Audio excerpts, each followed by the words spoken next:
Today's theme is what's the plan for three Eastern Conference teams heading in different directions? The Knicks, the Nets, and the Bulls have different reasons to talk about their plan, and we'll get to all of it today on Locked On NBA. You are Locked On NBA, your daily NBA podcast. Part of the Locked On Podcast Network, your team every day.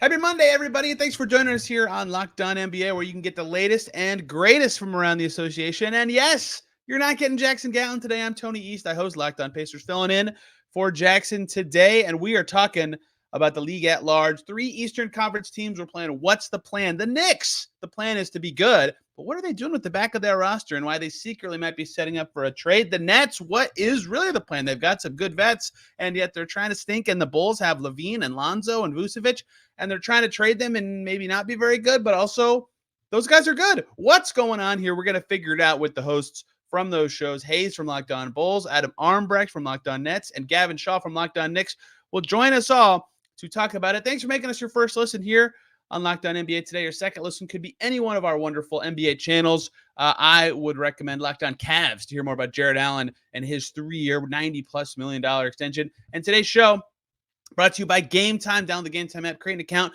use the code LOCKEDONNBA. You'll get $20 off your first purchase. Terms apply. Now let's talk the plan for the Knicks, the Bulls, and the Nets.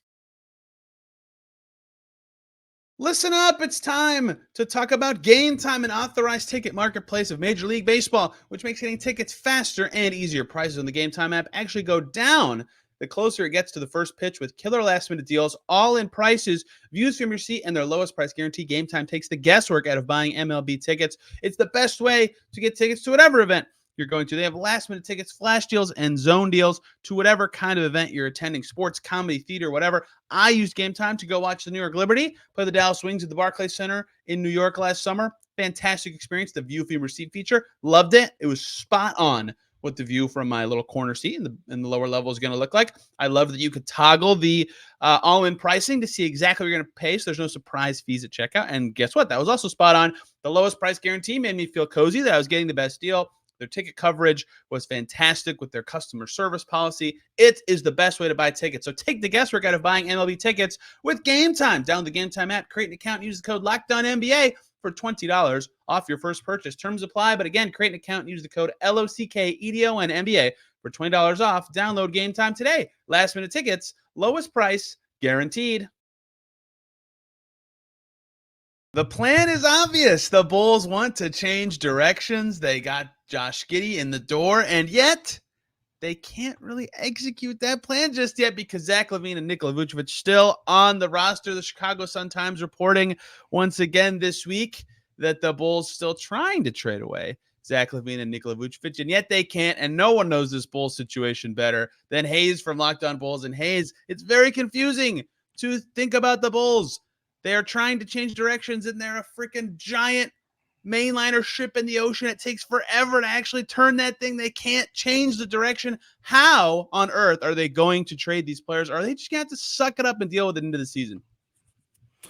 I mean, I think when it comes to it, like, I don't know if the Bulls are shopping Vooch as hard as what some of the outlets would have you think, because I don't think it would be that hard to move Vooch. LaVine is a completely different story and scenario, but Vooch, I think they may be just waiting to the deadline. He has 2 years left on his contract, 1 year after this upcoming season. And at the trade deadline, most of that salary will be paid for the 2024-25 season. So I just think they're kind of waiting for that for the Vooch aspect of it.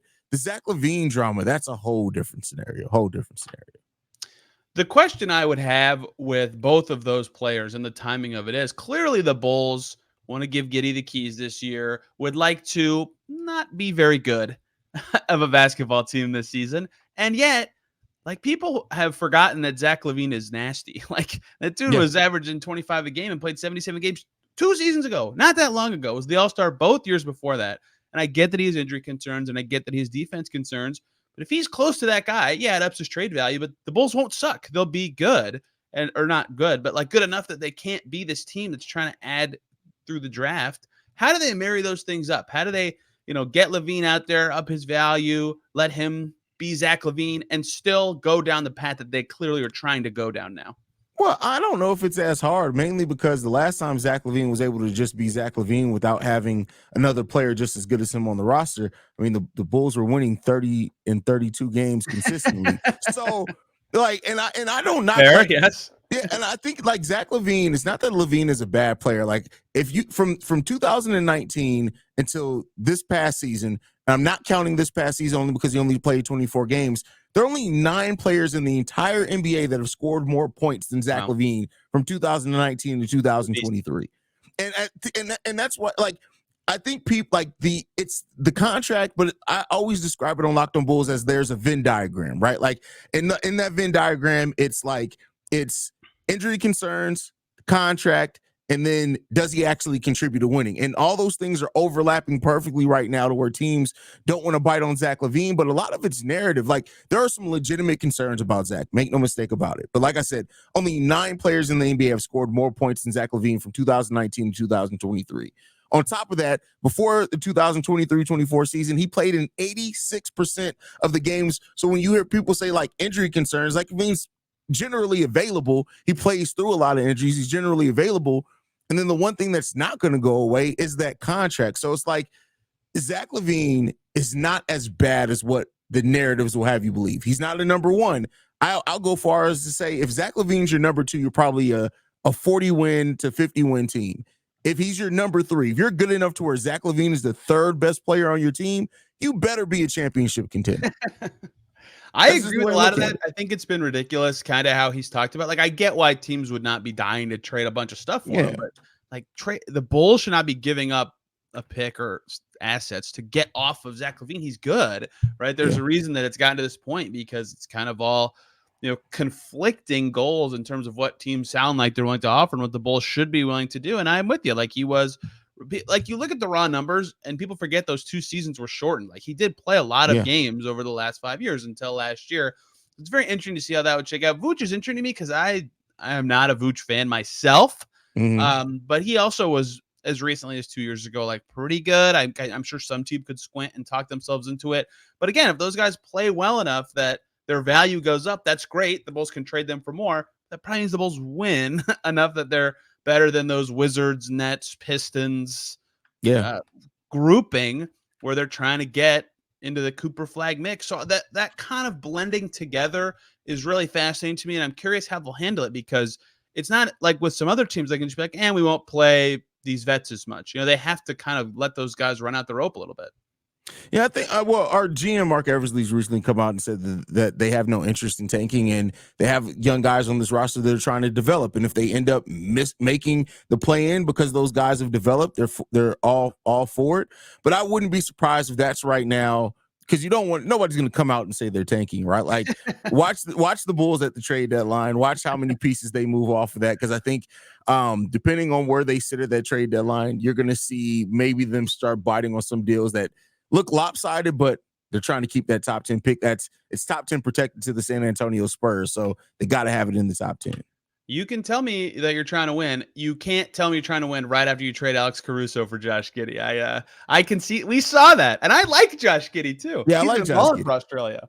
Yeah, I like Josh Giddey for what he is when he's able to actually be the point guard. Like Josh Giddey is in the 90th percentile as far as open shots generated for teammates. He's in the 86th percentile of assists. Like he's a traditional point guard and he can still score some. Like Josh Giddey scores really good around the rim and in the mid range and how he's able to hit floaters and things like that. But like you said, if you're trying to win, Josh Giddey's a really good upside pick. He's still 21 years old, still has tons of upside left, but you're not looking at Josh Giddey putting your team on your back and all of a sudden now you're some playoff contender, right? Yeah, but he'll be better there, right? He will be on the ball more often. Yeah. Like just natural. People I think were too low on him because of his fit in OKC, and like that will be a problem if the Bulls are ever awesome with him on the team. But whatever, figure that out later. He's good now. You got good value for Caruso, who actually does miss a lot of games. And we talk Caruso, and we talk LaVine, and we talk Giddey. Those are all guards. You know who else is a guard that might actually play basketball games this season, Haize? It's Lonzo Ball. What is the deal with Lonzo? Is he actually going to be playing on overnight? Does anyone actually know what's going on? How does that actually factor into the Bulls equation, if at all, right now? Bulls fans hate me because I'm the most realistic on this Lonzo Ball thing. Like, I get it. Like, I love Lonzo Ball. Like, some of the best times in the last 5 years as a Bulls fan has been that 35, 38 game stretch that we had Lonzo Ball. That was some of the most fun. But the guy's been, by the time if he's on the basketball court opening day for the Chicago Bulls, he would have been out of basketball for 2 years and 9 months. Wow. And he has 1 year left on his contract. You cannot plan your team, in my opinion, around the availability of Lonzo Ball or not at this point in time, because he's not going to be a part of your future. You traded for Josh Giddey. You're not going to re-sign Lonzo Ball, in my opinion, unless he's willing to take a vet minimum. You already have your guard. It's at our deepest position as far as Josh Giddey, Kobe White, Ayo Dosunmu, Zach LaVine. That guard rotation for us is basically stacked. He's going to play if he's healthy, make no mistake about it, but he's going to be on a heavy minutes restriction. He's probably not going to play back-to-backs to at least start the season. So to me, you cannot plan for Lonzo Ball to be a big part of your rotation. If he's able to, cool, fit him in. But I Bulls fans hate when I say that, because I just look at it and say, show me a player that's been out of basketball almost 3 years and that came back and was exactly who they were when they left. Yeah, look at Clay, right? Like when he came back from about the same time, he could still shoot it, and that was kind of it. That's a little too harsh, obviously, but he was very much never the defender he was. He was before his injury, never. He was a lockdown guy almost, right? Maybe a little overrated, but like pretty good. The rosiest outcome to me for Lonzo is like opposite Jonathan Isaac, where he can be a really juicer offensively, but can only play like 16 minutes a night because of the fear of what could happen from a body and muscle perspective. Jonathan Isaac, amazing. Everybody's right when they say, oh, he might be the best per minute defender in the NBA, but you can only play him 20 to 25 minutes a game because of all those concerns. That's why there are all these injury provisions baked into his new contract with Orlando. I think the best case scenario right now, at least for the Bulls, would be that Lonzo can be that on offense, right? You play him 20 minutes a night and you're like, wow, we can really score when Lonzo's out there. But that is like rare to have that be the outcome of this, but he was awesome. Like, I just hope it works out for him. Yeah.